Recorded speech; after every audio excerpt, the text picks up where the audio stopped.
1960 Chrysler. Chrysler enjoyed a stellar year in 1957, thanks to its sleek designs and high-performance engines. However, in the following years, the brand faced a decline in sales, largely due to concerns over quality and divisive styling choices. In response, Chrysler's engineers and designers aimed to create one of the most refined and stylish sedans of 1960. The lineup included 3 trim levels: the Saratoga, the Windsor, and the New Yorker.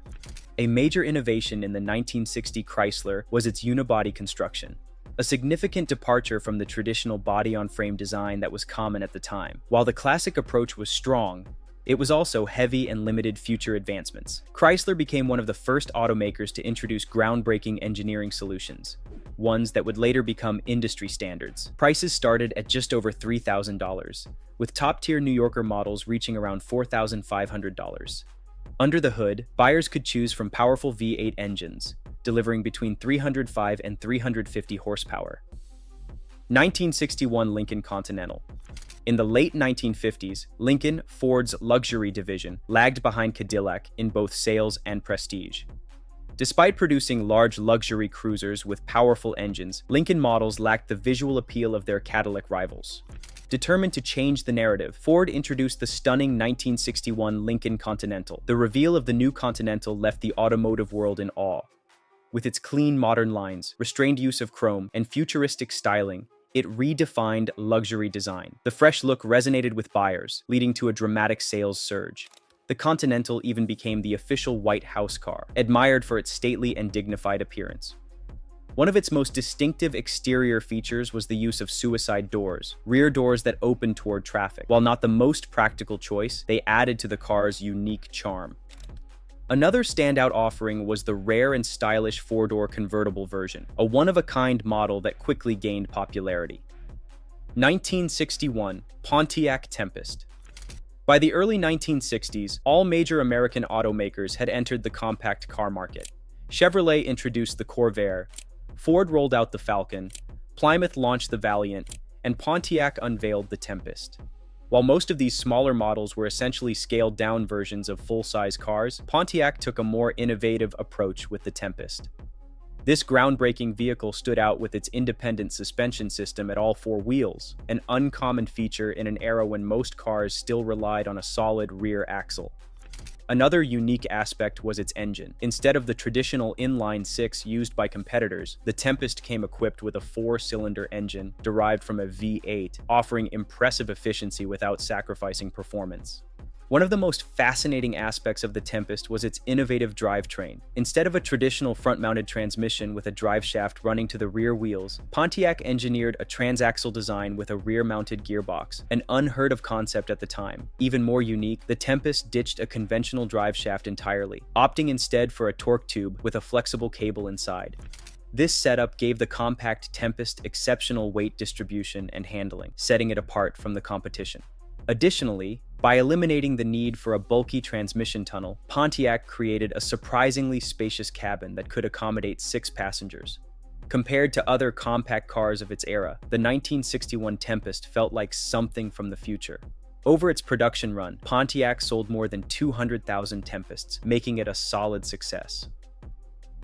1962 to 1964 Chevrolet Impala. For decades, Chevrolet and Ford have battled for dominance in the full-size sedan market. In 1962, Chevy made a bold move by introducing an all-new generation of the Impala, breaking away from the styling norms of the time. Much like the 1961 Lincoln Continental, the 1962 to 1964 Impala embraced a more refined, understated design, characterized by straight lines and an elegant, timeless look. Signature styling elements included the iconic 6-taillight rear design and the quad headlamp front end. Chevrolet was determined to take the lead in the highly competitive full-size segment, so they loaded the Impala with a variety of options. The model was available in 5 different body styles and came with 6 engine choices, ranging from economical 6-cylinder units to powerful V8s. Customers could also choose between 3 transmissions and a long list of optional features. However, the most exciting addition to the lineup was the Impala SS, a high-performance variant offered exclusively in coupe and convertible form. Originally introduced in 1961, the Supersport returned in 1962 with a fresh body style, and the legendary 409 V8 engine, producing up 409 horsepower. The Impala SS and its powerful engine became so iconic that the Beach Boys even immortalized it in their hit song 409. Today, the 1962 to 1964 Impala remains a highly sought-after classic, thanks to Chevrolet's high production numbers and its enduring popularity. Throughout its 3-year run, Chevy made subtle design refinements without compromising the Impala's elegant proportions, cementing this generation as one of the most beloved in the model's history. 1963 Mercury Monterey Breezeway. Though Mercury is no longer around, it was once Ford's go-to brand for affordable luxury, positioned between the budget-friendly Ford lineup and the high-end Lincoln models. During the 1960s, Mercury was known for offering stylish and well-equipped vehicles at reasonable prices, making it a strong competitor to Oldsmobile, Buick, and Chrysler. Drawing inspiration from the Lincoln Continental, Mercury sought to introduce something unique to boost sales. In 1963, they unveiled the Breezeway option for the Monterey, a top-tier model that featured a distinctive reverse C-pillar design and a retractable, angled rear window. This innovation enhanced cabin space and gave the car a futuristic look. However, while it was a novel concept, the feature proved somewhat impractical. At low speeds, passengers could often smell exhaust fumes entering through the open rear glass. Mercury continued offering the Breezeway on select models until 1968, when the design was discontinued. Although it wasn't a groundbreaking success, the Breezeway remains one of the coolest and most unique American sedans of the 1960s. 1965 Ford Galaxy. Much like Chevrolet's Impala, the Ford Galaxy was one of the Blue Oval's most important full-size models. It boasted high production numbers, numerous trim levels, and broad market appeal. However, by the early 1960s, Ford's designs were beginning to lag behind modern styling trends. While competitors were moving towards sleeker aesthetics, Ford was still offering heavily chromed models with late 1950s design elements in 1964. To catch up, the company introduced an all-new Galaxy for the 1965 model year featuring stacked headlights, fresh sheet metal, and more variations and options than ever before. The most popular versions were the base trim models like the Custom, but Ford also offered a premium Galaxy 500 LTD. This upscale variant came with a vinyl roof, refined styling touches, and additional comfort features. By 1966 and 1967, Ford took the Galaxy to the next level, transforming the two-door version into a performance machine, with the introduction of the 7-liter model, a high-powered muscle car that further expanded the Galaxy's appeal. 1966 Pontiac Bonneville. The Pontiac GTO's success had a ripple effect across the entire Pontiac lineup. Practically overnight, Pontiac's image transformed, with its models becoming sportier, more powerful, and more aggressive. Even four-door sedans took on a performance-oriented edge. The Bonneville, Pontiac's largest and most luxurious model, was a prime example. While the car was restyled for 1965, the 1966 version represented a refined, mature evolution of the design. With its low, sleek stance and Pontiac's signature wide-track engineering, the Bonneville perfectly embodied the blend of performance and luxury. This hardtop sedan featured Pontiac's distinctive split grille and 9-bolt wheels, giving it a bold, unmistakable presence. Customers had access to a wealth of optional features, as well as a selection of potent V8 engines. The base model came equipped with a 389 cubic inch V8, producing 325 horsepower, but enthusiasts could opt for the legendary 421 V8 with the tri-power carburetor setup, delivering an impressive 360 horsepower. The 1966 Bonneville wasn't just a stylish luxury car, it was a true performance machine wrapped in an elegant package.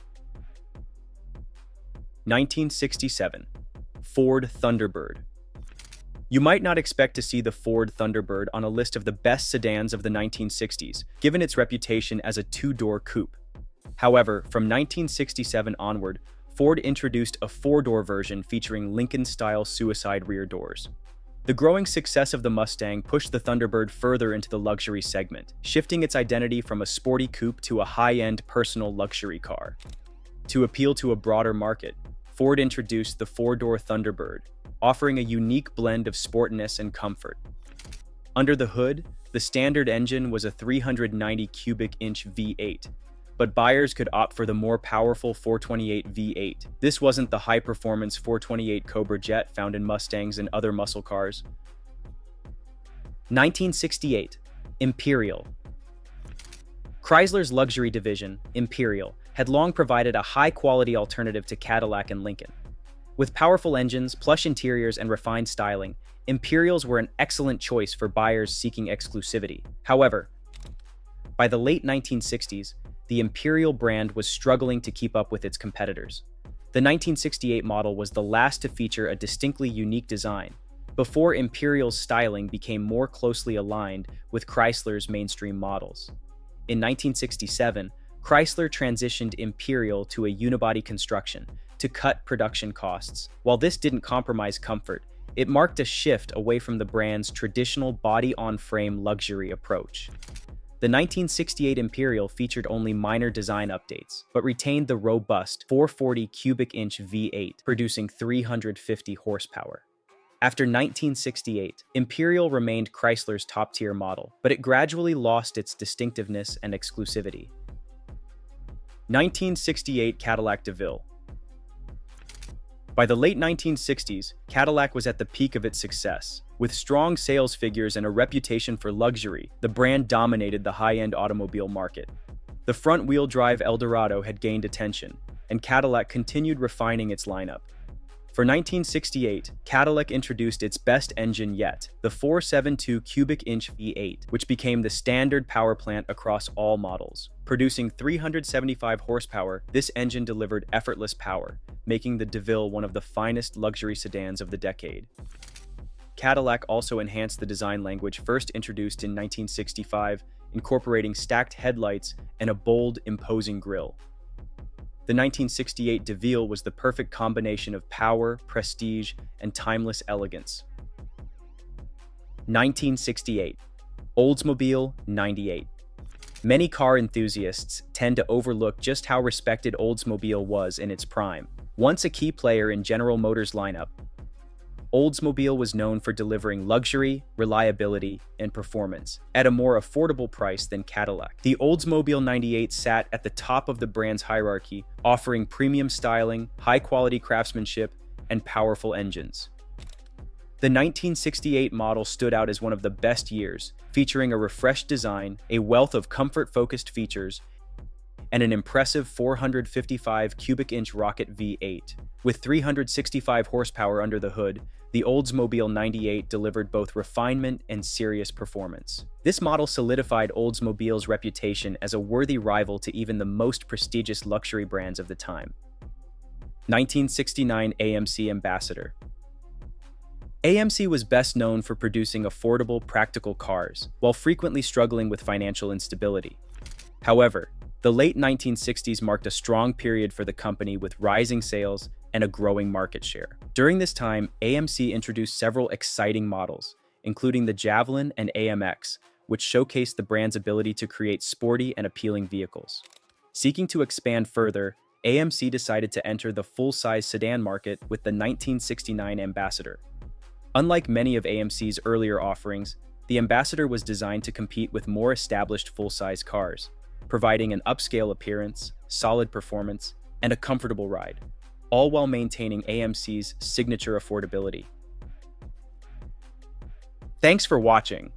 If you enjoyed this video, don't forget to like and subscribe. Visit our channel for more exciting content on classic cars.